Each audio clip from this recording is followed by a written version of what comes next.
Sou vira-mundo virado na ronda das maravilhas, cortando a faca e facão os desatinos da vida. Esses versos pertencem à canção Vira-Mundo, uma composição de Capinã feita em parceria com Gilberto Gil. Artista multimídia, José Carlos Capinã é compositor, músico, poeta, médico e publicitário. Autor de uma centena de músicas, Capinã é sem dúvida um nordestino em busca do diferente. O compositor baiano é o convidado de hoje do programa Nomes do Nordeste, promovido pelo Centro Cultural Banco do Nordeste e conduzido pelo dramaturgo Ricardo Guilherme. Vamos começar por onde a gente sempre começa, sabendo um pouco das suas influências, e mais do que isso, além das influências pessoais, as suas confluências, né? Em que sentido você aglutinou confluências aí de culturas.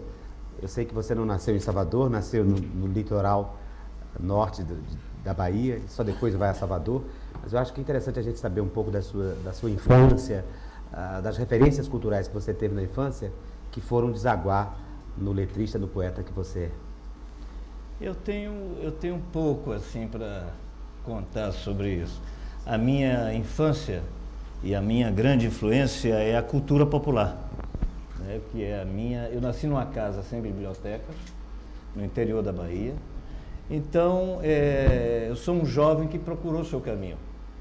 Por isso eu tenho uma música chamada Vira-Mundo, e com a qual eu me identifico muito, que é essa coisa do rompe-mundo, vira-mundo, essa coisa que o nordestino tem, né? Que ele precisa se mexer, sair de sua casa com um desejo mesmo de crescer, de mudar o mundo e ser alguma coisa. Né?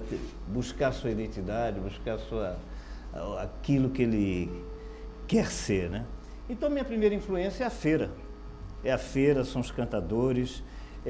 Em Salvador, onde eu vou ter também assim algumas coisas eu posso reconhecer como influência. Salvador é uma cidade muito rica de artistas populares de rua. Existiu um poeta em Salvador chamado Cuíca de Santa Amaro, que na verdade é um inventor. Ele mudou o cordel, que é uma linguagem rural e coisa, e fazia um cordel urbano em Salvador. Então eu, estudante, garoto em Salvador, no elevador Lacerda, no trem que eu tomava para ir para Entre Rios, que é a minha origem, né? Eu nasci no Arraial, em Entre Rios. E afinal, você nasceu Entre Rios ou em Pedras? Hein? Essa é uma história que eu próprio provoquei depois de um certo tempo, porque eu sou conhecido como nascido em Esplanada.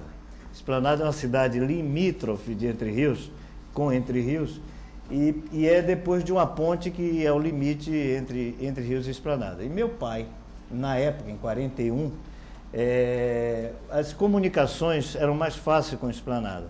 Então ele me registrou em Esplanada. Então, meu registro de nascimento, eu sou esplanadense. Mas minha mãe me pariu do lado de cada ponte. Então, por parte de mãe, eu sou de Entre Rios, e por parte de pai, eu sou de Esplanada. Minha origem é essa. O rádio foi fundamental na minha vida, né, também, porque a partir das 6 horas da tarde era possível sintonizar a Rádio Nacional, que teve um papel muito importante como integrador, né, a ideia de Getúlio, integrar o rádio, e depois os militares em 64 tiveram a mesma ideia de integrar o Brasil, tal. E a Rádio Nacional era importante. Por quê? Porque a Rádio Nacional, através da rádio, eu conheci os intelectuais que se preocupavam com a cultura popular brasileira. Então, através do rádio, eu conheci Luiz Gonzaga.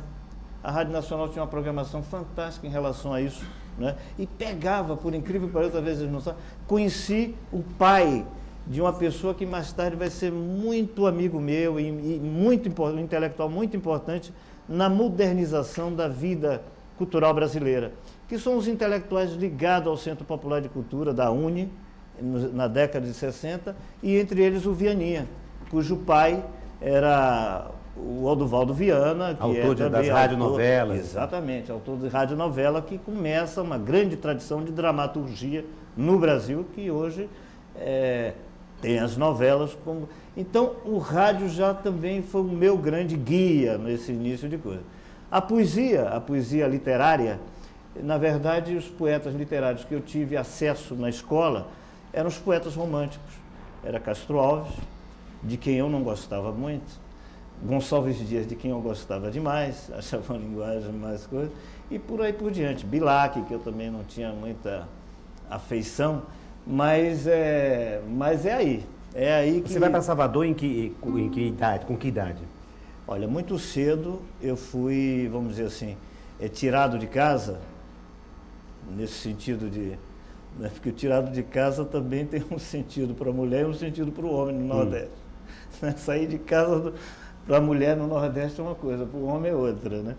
Então, eu fui tirado de casa muito cedo por meu tio e fui para Taperoá, que é uma cidade do Baixo Sul, lá na Bahia. E da Taperoá, com 5 anos de idade, mais ou menos, eu fui para Salvador.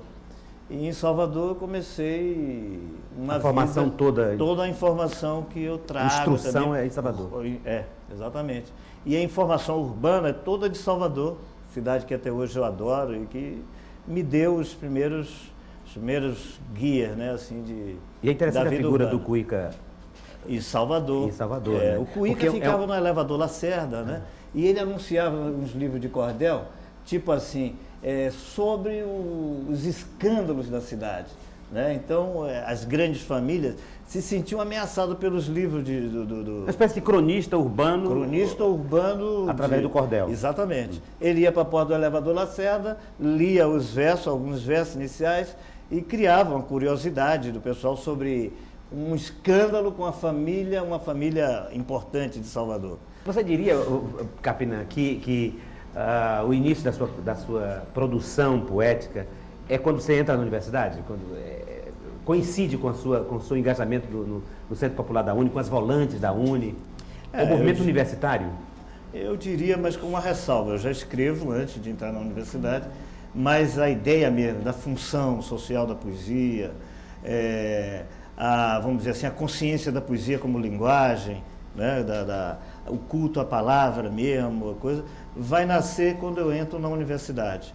Isso depois de eu ter feito um curso pedagógico, voltei para ensinar em Pedras, não fiquei, né, felizmente quis voltar e comecei a fazer direito, é quando eu entro na universidade e começo a distinguir algumas coisas do mundo que eu não distinguia com muita clareza. Né? Por exemplo, esquerda e direita, uma certa coisa da fazer política, né? Era fundamental assim, no sentido de você buscar a sua cidadania, né? Essa coisa. Mas Salvador é uma cidade extremamente politizada no fim dos anos 50 e início dos anos 60. Existe uma militância assim, política fortíssima.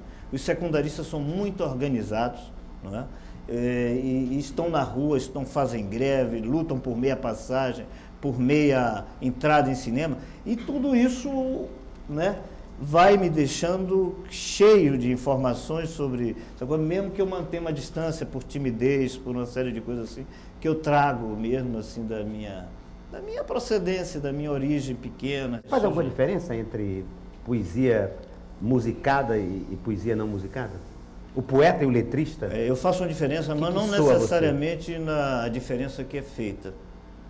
Porque normalmente se qualifica a poesia literária como melhor do que a poesia da música. Essa é a tendência, inclusive, de poetas que não fazem letras de música. E os próprios letristas, às vezes, não se anunciam como poetas, mas como letristas. Os letristas introjetaram essa censura de não serem iguais ou melhores que os poetas e reconhecem uma certa, vamos dizer assim, qualidade, que a qualidade literária é melhor do que a qualidade da letra que se faz para a música. Eu não faço letra de música com perda de qualidade, necessariamente pretendendo ter uma perda de qualidade. Porque isso já é uma conquista da poesia modernista. A poesia modernista é coloquial, né? Oswald era coloquial, era piadista, e não tem mais aquele negócio da poesia literária no sentido clássico de uma coisa séria, né? Escrita com outro rigor.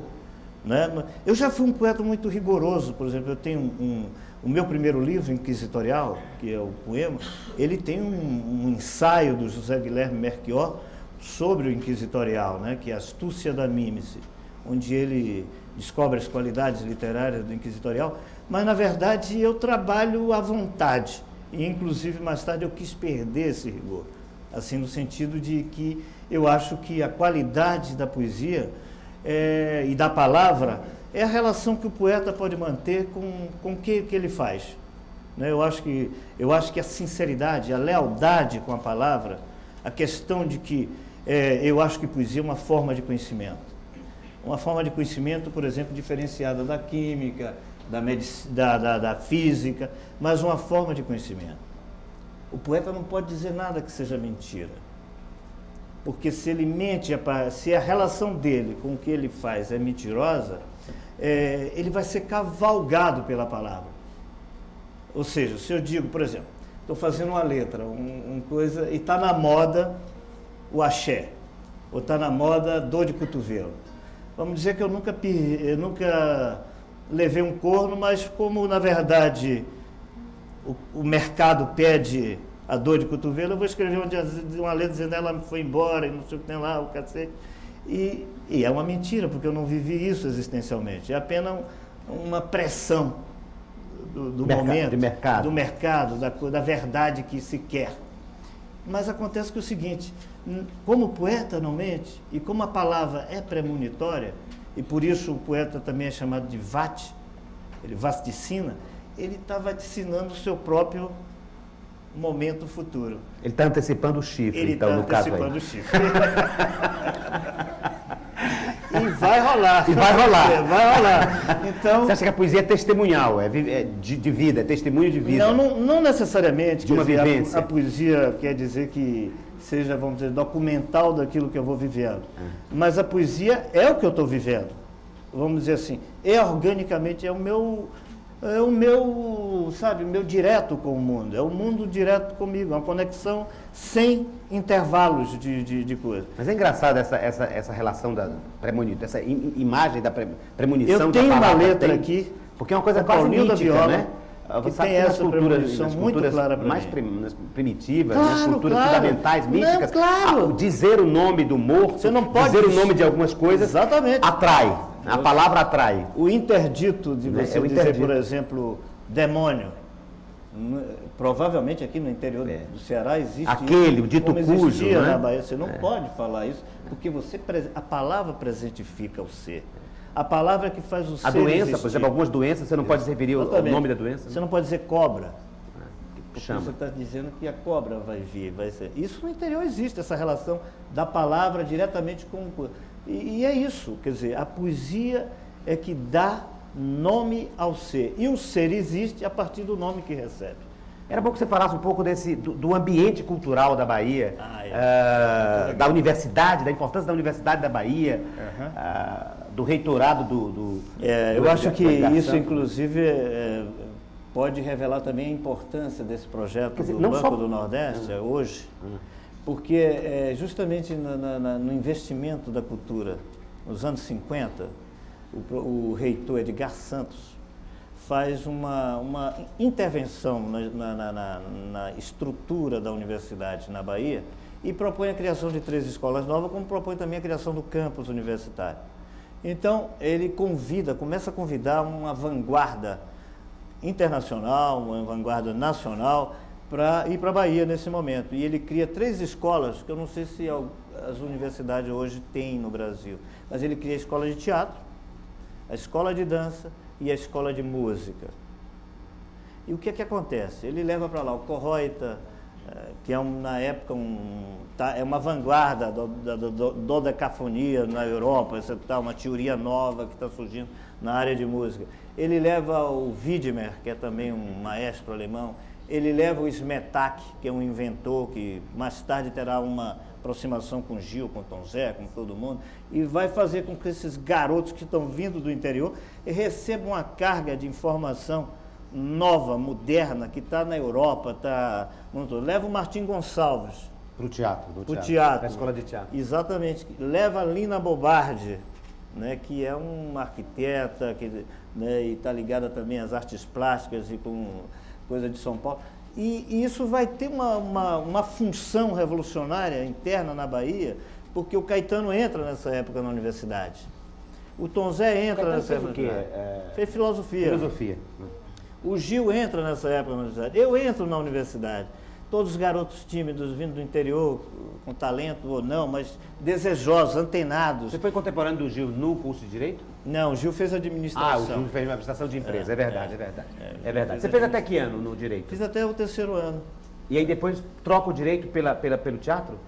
Não, eu faço ao mesmo tempo. Ah. E é interessante, por exemplo, Luiz Carlos Maciel foi meu professor na escola de teatro, estava chegando em Nova York, com a informação dos poetas beatniks, né, que mais tarde vão se ligar à geração beat, aos hippies e daí por diante. Ou seja, tem uma sequência de coisas acontecendo no mundo, quer dizer, com a cultura, a contracultura, tal, que está passando pela Bahia, né, tá chegando lá pela universidade, né? Então isso é um fenômeno muito interessante e acontece um negócio que só mais tarde eu vim fazer esse relacionamento.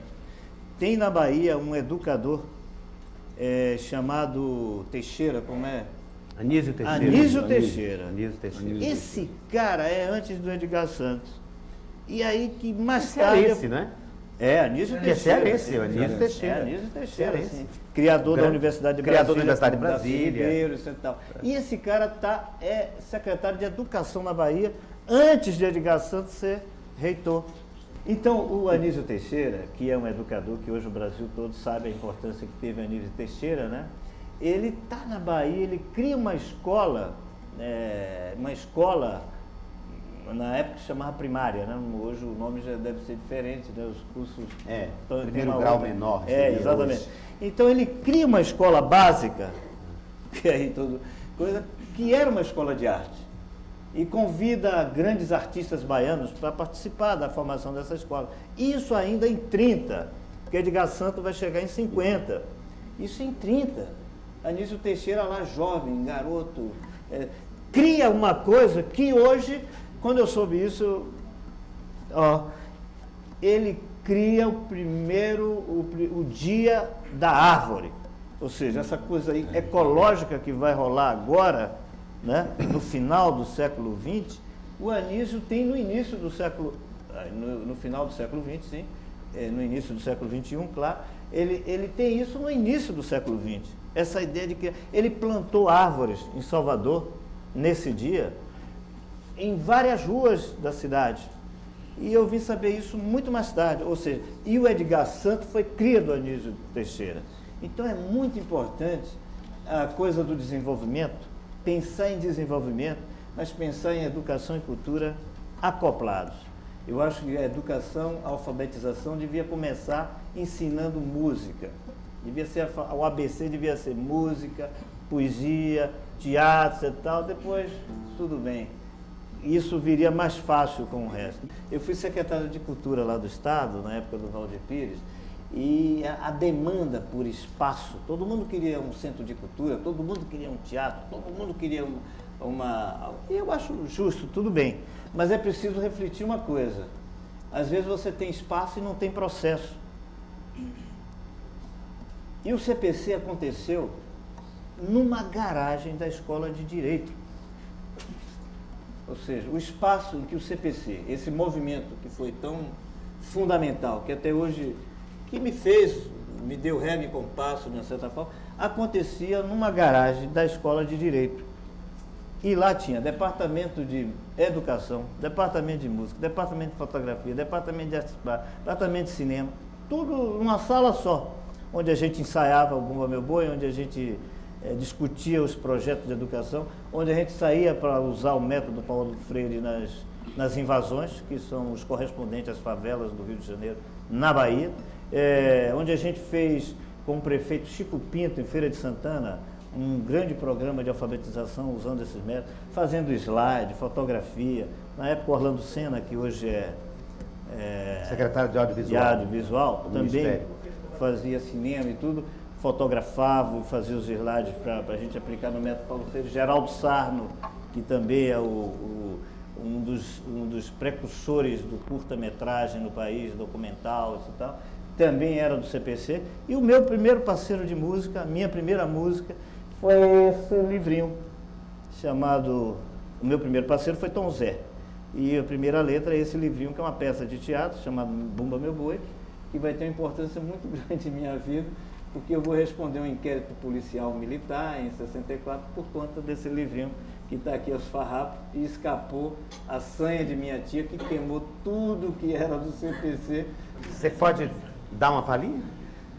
Centro Popular, ou aqui vem se apresentar e pedir licença ou licença para falar. Centro de Cultura, com toda atenção, faz uma mesura para a população. Centro Popular, traz bumba meu boi, dança brasileira com nova feição.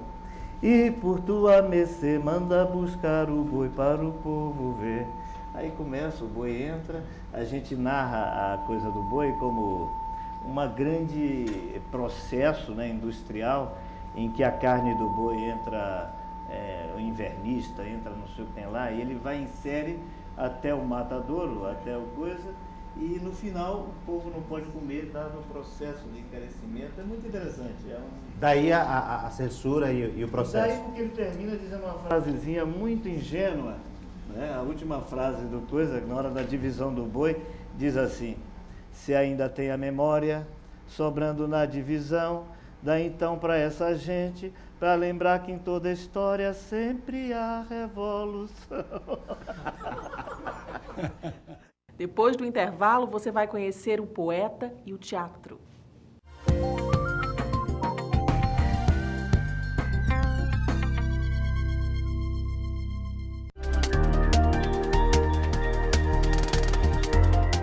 O melhor da programação do Centro Cultural Banco do Nordeste, agora em DVD.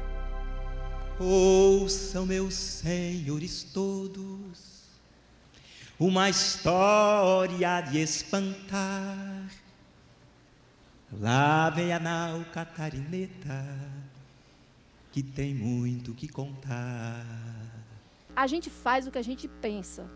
A gente faz o sentido que a gente produz nas coisas. Quase todo mês aparece um mulatinho, Pedrinho da Silva, no Jornal da Globo, que conseguiu descobrir uma coisa sobre o genoma humano, sobre a engenharia genética, coisas que o mundo está gastando fortunas, tendo dinheiro, tendo comida, tendo tudo de bom para fazer. De vez em quando alguém aqui, em situação absolutamente precária, faz.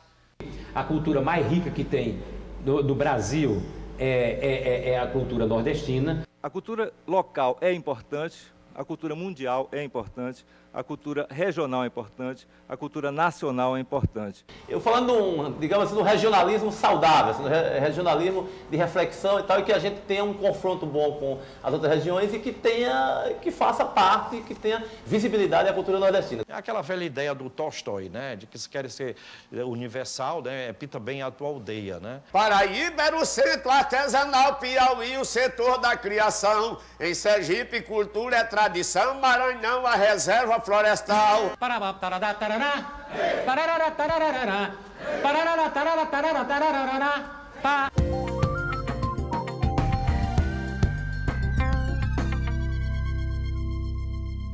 O tropicalismo chegou através dos baianos, surpreendendo os meios musicais. Introduziu a guitarra na música popular brasileira e causou alvoroço entre os mais tradicionais. O movimento foi marcado pela presença de grandes poetas, dentre eles Capinã, que soube unir poesia e teatro. Eu hoje, quando falo assim às pessoas que me procuram para qualquer tipo de aconselhamento sobre o que fazer, eu sempre digo assim: faça teatro. Eu acho que teatro é o primeiro momento em que você pode... Eu acho que teatro é a grande arte para você entender. Fugir do ego, que é o maior eliminador de criaturas, é o ego. O ego é cego. Então o teatro ensina muito a alteridade. Primeiro, faz você, por exemplo, fazer papéis que não são você. É viver outras pessoas, ensinar a pensar como outras pessoas, entender outros processos.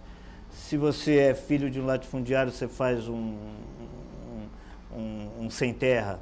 Se você faz um soldado, você faz um torturador. Então você vai compreendendo naturezas diferentes da sua e melhora muito a sua percepção de humanidade. Então o teatro eu acho que é uma grande poética. E quando é que você se descobre letrista? É no Rio? No Rio de Janeiro e São Paulo. Aí eu venho conhecer através do Vianinha, que a gente se correspondia, né, era um militante do CPC, e lá no Rio eu começo, através do Vianinha, o Celito Viana, que também era do CPC, Leon Hirschman, que era do CPC, Cacá Diegues, que era do CPC, Arnaldo Jabor, né, uma porção de gente, essa geração está toda aí, e aí a gente, no Rio, começam as apresentações. Eu conheço Paulinho da Viola, se reuniam num grupo de teatro para Nara Leão, Chico, e a gente ia para um teatro chamado Teatro Jovem, que era do Kleber Santos, onde o Rogério Duarte, que é um artista plástico, fez muitas capas do Gil, onde ele Gil de acadêmico, com fardão da academia, capa do Rogério, e outras capas. Você se lembra de alguma assim, Roberto? Do Caetano, aquela que tem. Caetano. A cara Caetano tem aquela toda psicodélica. Aquela que cita o João Leno com coisa tipo na cama, né? Com coisa também, o Rogério. Então o Rogério é um artista plástico muito importante. Ali naquele clima vai se reunindo muita gente. Eu conheci o Paulinho, conheci o Edu através do Guarnieri e do Boal, que o Edu estava fazendo Arena contra Zumbi, nessa época lá em São Paulo. E aí começa a minha vida de parceria e de música. Quem é o primeiro parceiro? Qual é a primeira música? É Ladainha. Festa de morto é ladainha, medo de vivo é solidão, luto por amor e morro, de facas no coração. Gravada por Nara, é o outro lado de um compacto da banda. O outro lado era a banda do Chico e vendeu a doidado por causa da banda. De um lado a banda, do outro lado Ladainha. É. E depois tem já um disco que eu gosto muito, que é do Lobo e Betânia, onde tem algumas primeiras músicas também. O Tempo e o Rio. O tempo é como o rio que caminha para o mar, passa como passa o passarinho, passa o tempo e o desespero, passa como passa a agonia, passa a noite e passa o dia, mesmo dia derradeiro. Ele é apaixonado por Maria Bethânia. Como é que você compõe? Você manda a letra para o parceiro ou você trabalha junto com Tem o várias músico? formas. Eu gosto de todas. Mas, na verdade, eu tenho mais facilidade escrevendo a letra e mandando mesmo pro nesse parceiro. início o processo? Sim, era melhor assim. Entrega Poucas a letra. letras eu fiz em cima da música. Ponteio, a música existia antes, né? Papel machê, a música existia antes. Poucas coisas assim. A primeira gravada é Ladainha. Primeira Mas eu acho gravada que o primeiro é Ladainha. sucesso é o Cirandeiro, não? O primeiro sucesso é o Cirandeiro. Que é com Edu. É com Edu. É de quando? É de 64, 65. Vamos fazer? Vamos dá uma palhinha aí, Vamos Roberto. mostrar o Cirandeiro. Cirandeiro, cirandeiro, ó, a pedra do seu anel brilha mais do que o sol. Ó cirandeiro, cirandeiro, ó, a pedra do seu anel brilha mais do que o sol. Ó ciranda de estrelas caminhando pelo céu, é o luar da lua cheia, é o farol de Santarém. Não é lua nem estrela, é saudade clareando nos olhinhos do meu bem. Um cirandeiro, cirandeiro, ó, a pedra do seu anel brilha mais do que o sol. Ó cirandeiro, cirandeiro, ó, a pedra do seu anel brilha mais do que o sol. Tá bom, não tá?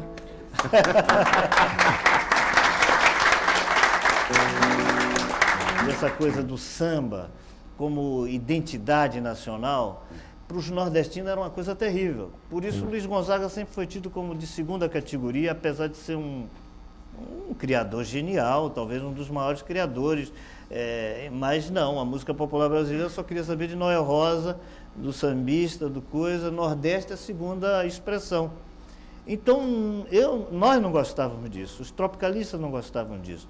Tinha uma forte reação, porque essa questão da identidade era uma questão muito dúbia, porque obrigava você a reconhecer só uma coisa como sua raiz e sua identidade.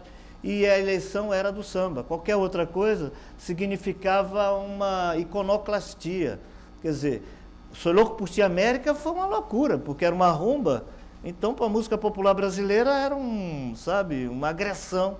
Esses baianos aí que não estão com nada, não são alienados, não sabem das coisas, politicamente vendidos, o que... É disso que eu não queria era que nada você disso. falasse do nascedouro do tropicalismo, Então, que eu acho que o disco que tem o Sou Louco por Ti América, que se chama Miséria Nobis, não é? Miséria Nobis, não. Miséria Nobis, Sou Louco por Ti América é uma espécie de precursora. É precursora do movimento tropicalista. Eu queria que você falasse do nascedouro desse movimento. Os baianos eram tidos como alienados, como os caras que faziam rumba, que aceitavam, que gostavam dos Beatles, que tinham uma certa guitarra, botaram guitarra no samba. Então tudo isso, sabe, provocou uma reação muito grande daqueles xenófobos. Quer dizer, renasciam os tinhorões, né, que já tinham horror à bossa nova, incrível, que achava que o nome Baden Powell era um sinal de alienação. Então essas coisas terríveis. Então a gente fez uma brincadeira, eu e Macalé, graças a Deus foi com o Macalé, que é um carioca muito articulado, e na época era muito articulado com Moreira da Silva, né? Nós fizemos umas fotos, fatos e fotos, botando cavaquinho e coisa no lixo, foi um terror, rapaz. Foi um negócio assim. Mas me fala então... Eu acho que até hoje os sambistas devem me odiar, né? Porque... Não, eu tento fazer, porque na verdade era um desespero também, né? Você não podia fazer nada, Então, como aquele personagem do Sganzella, o bandido da luz vermelha, que diz, quando a gente não pode nada, a gente avacalha e se esculhamba. E, na verdade, eu me esculhambei nesse momento aí, que já é pós-tropicalista. É um momento de provocação, né? Porque hoje você não pensa assim, claro. Não, nunca pensei assim, isso era uma... Era uma provocação isso pura. Era uma coisa para, na verdade, entrar em choque com aquilo que me chocava também. Eu era negado, os baianos sempre foram negados. A gente sempre foi segunda extração. Caetano não podia ter cabelos longos porque era o hippie de Santa Amaro. Era assim que o Paulo Francis chamava o Caetano. Né? Quer dizer, ninguém podia pensar diferente. Um nordestino não podia pensar em ir para a Lua, não podia pensar em conquistar o mundo. Então essa questão da identidade é uma questão muito perigosa, porque se você elege... Porque, na verdade, o que é bom da cultura brasileira é a diversidade. É isso que faz com que nós sejamos a diversidade mais bem-sucedida do planeta. E a outra coisa no plano biológico é a biodiversidade. Culturalmente é essa diversidade maravilhosa, né, de termos tantas linguagens dentro de um país. Isso favorece muito o talento, a criação, a inventiva. Então eu falo muito da identidade dentro da diversidade, que eu acho que é a melhor maneira de você poder falar da identidade sem poder chapar o processo cultural num segmento só, né? Quer dizer... Me fala do tropicalismo, do famoso disco que tem Sou Louco por Ti América o Sou Louco por Ti América sai um pouco antes do disco Manifesto, né? Sai um pouco. Eu escrevi... É pré, né? Pré-tropicalista. Eu escrevi o Sou Louco por Ti América na madrugada da morte do Che Guevara. E é interessante falar isso porque eu me considero um autor engajado, mas não sou panfletário. Inclusive tem um poema que está num disco de Gonzaguinha, que chama-se Identidade, no disco dele, Janeiro ainda, Identidade, que se chama Te Esperei, no disco de Jereba. E é engraçado, porque as pessoas acham que é um poema de amor, de uma mulher que eu esperava, e na verdade é um poema dedicado à volta da democracia. Mas é impossível identificar dentro do poema, fazer essa leitura. E também no Sou Louco por Ti América ninguém identifica o Che. Senão não dava para ninguém gravar naquela época, inclusive. El nombre del hombre muerto, já não se puede decirlo, quem sabe, antes que o dia arrebente, Antes que o dia arrebente, el nombre del hombre muerto. Definitiva noite se espalha em Latinoamérica, el nombre del hombre es pueblo, el nombre del hombre es pueblo. Então tinha essa coisa, era uma grande... O nome desse homem morto era o Che Guevara, eu fiz no dia da sua morte. E entreguei ao Gil no camarim do festival, onde Ponteio ganharia o segundo festival da canção. É o terceiro. É verdade, Capinã, que quando você foi compor o Ponteio, já havia, por proposta do próprio Edu, a primeira frase, o refrão da frase, uma coisa assim? Não é o começo da poema, mas é o... É possível, é possível. Quem me dera agora eu tivesse a viola para cantar. Já seria uma proposição do próprio Edu? E você, em cima disso, teria desenvolvido a letra? Com o Edu, a gente criava muito assim como... como é que se chama isso? Tormenta criativa, mente... Como é? Tormenta mental, brainstorm.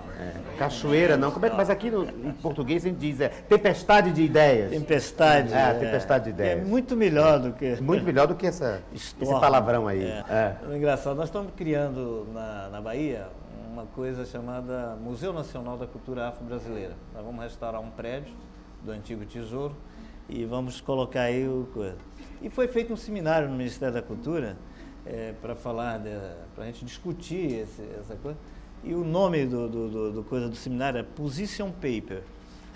Assim, poxa, aqui para falar de... Museu da Cultura Afro. Museu Afro. Então, lá não tinha babá, não tinha orixá, não tinha Xangô, Epa, Rei, não tinha nada disso. Era Position Paper. Você podia aproveitar o Roberto aí. Eu sei que é pedir demais, mas pelo menos um pouquinho a gente relembrar o Ponteio, e você tem aqui coadjuvantes aqui que estão dando um banho aqui, cantando com você, afinadíssimos, e às vezes sabem mais a letra do que você mesmo. Vem cá, ele é capaz dele saber a letra de Ponteio mais do que a gente. Maria Medalha é intérprete. Ele é especializado em intérprete. Ele já te tirou da letra, você viu, né? É do Lobo e Marília Medalha. É claro. Tá vendo? Era um dia, era claro, quase meio. Era um canto calado sem ponteio. Violência, viola, violeiro. Era a morte em redor do mundo inteiro. Era um dia claro, quase meio. Tinha um que jurou me quebrar, mas não lembro de dor nem receio. Só sabia das ondas do mar. Jogar a viola no mundo, mas fui lá no fundo buscar. Se toma a viola, ponteio, meu canto não posso parar. Não. Quem me dera agora eu tivesse a viola pra cantar. Quem me dera agora eu tivesse a viola pra cantar. Ponteio. Tem isso aí. Era um dia, era dois, era 100. Era um, era dois, era 100. Era um dia, era claro, quase meio. Encerrar meu cantar já convém, prometendo um novo ponteio. Certo dia que sei por inteiro, eu espero não vá demorar. Esse dia estou certo que vem, digo logo que vim pra buscar. Correndo no meio do... Já atravessei tudo. Não deixa a viola de lado, ou ver o tempo mudado e um novo lugar pra cantar. Quem me dera agora eu tivesse a viola pra cantar. A seguir, a repressão legalizada, o exílio dos amigos e, por fim, a desistência.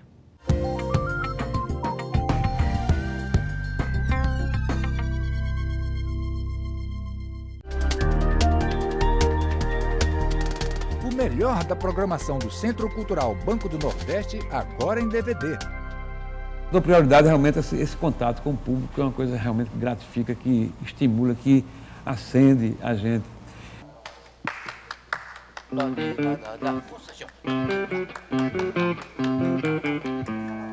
Meu Deus, esse aqui é arte. Tem gente por esse mundo que já nasce afortunada e que, embora passe um tempo sem poder arranjar nada, chega por trás a fortuna, vem pegá-la de emboscada, né? Verdades e mentiras. Mesmo que o poeta se considere ateu, um belo poema nos aproxima de Deus. A morte sem informação, dizem que é pior do que a morte sem comida. As mudanças não são num clique, entendeu?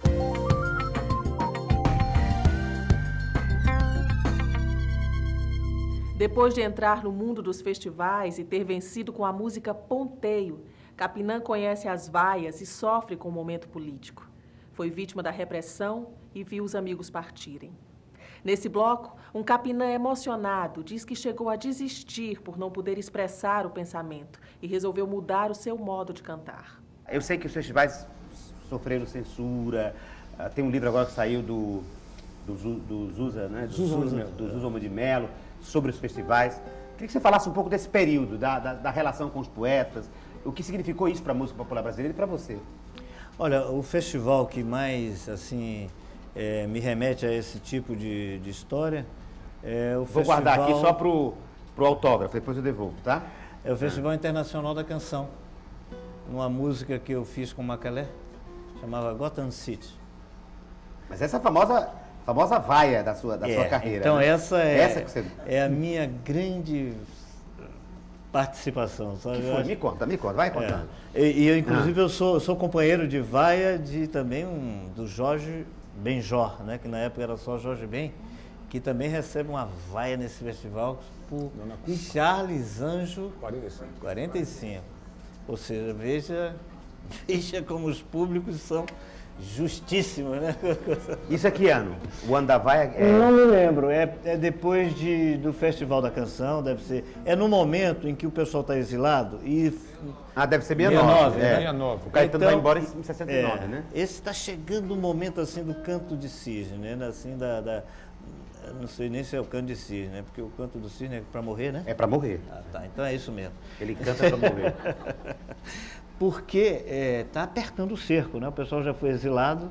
Já teve 13 de dezembro de 68, exatamente. Né? Aí ficamos eu, Macalé, Gal Costa e Paulinho da Viola. Criamos uma empresa chamada Tropicart, da qual o Paulinho saiu logo imediatamente quando viu que a Macalé... O Gal Costa, o negócio era pesado para ele, Paulinho todo organizado e coisa assim, Macalé... Então, ele caiu fora logo de saída, né? Mas, essa aproximação com o Macalé tem esse produto que é Gotham City, tem Farinha do Desprezo, tem Movimento dos Barcos. E o Gotham City é a música do festival, desse festival de 69. Que música? Como é a letra? Qual é o problema com ela? Que provocou tanta celeuma e tanta vaia? Porque ela é uma referência direta à situação em que a gente estava, né? Aos 15 anos eu nasci em Gotham City. Era um céu alaranjado em Gotham City.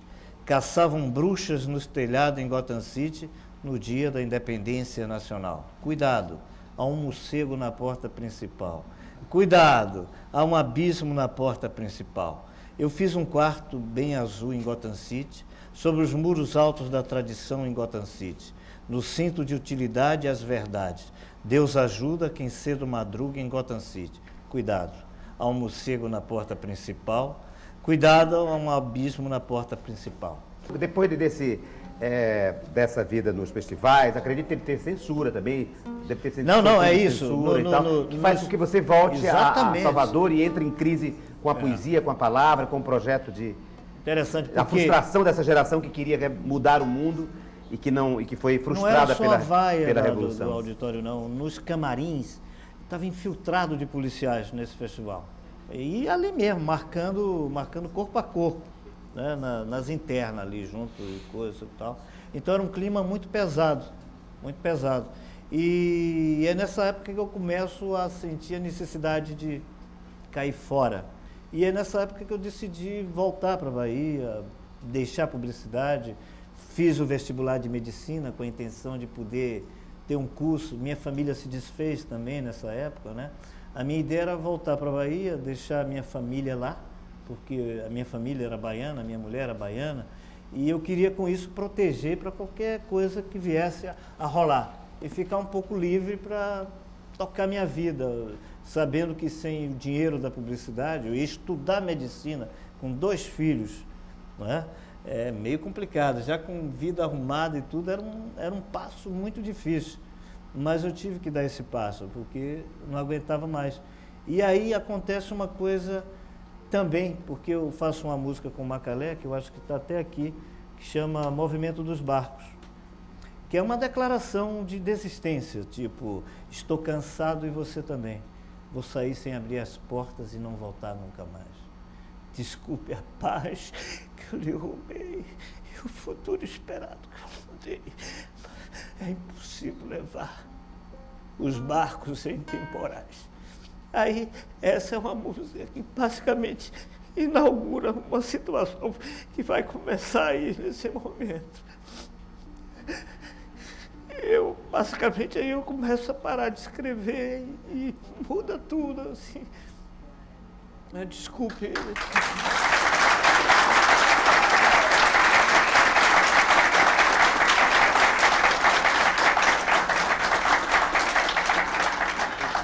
Sorri, canta e chora.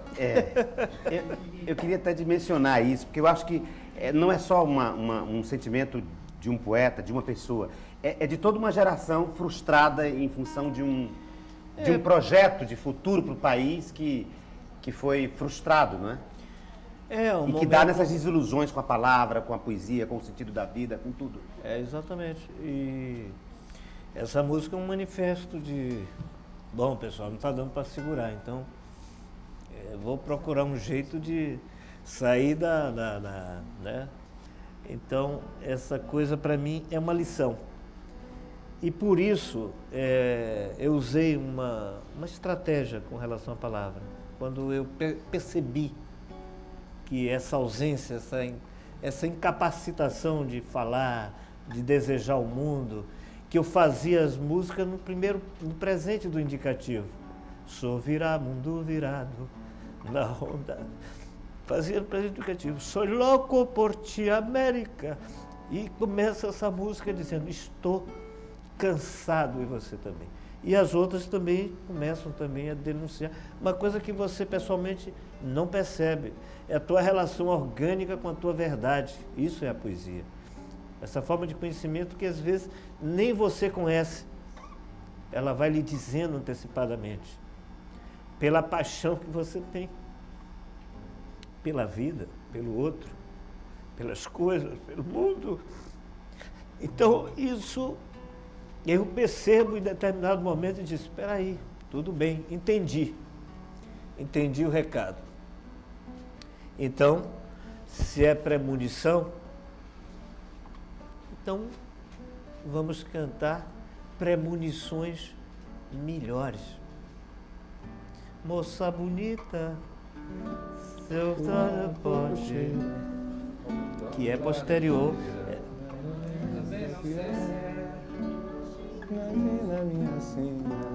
É o cheiro do café, ou é só cheiro feminino, ou é só cheiro de mulher.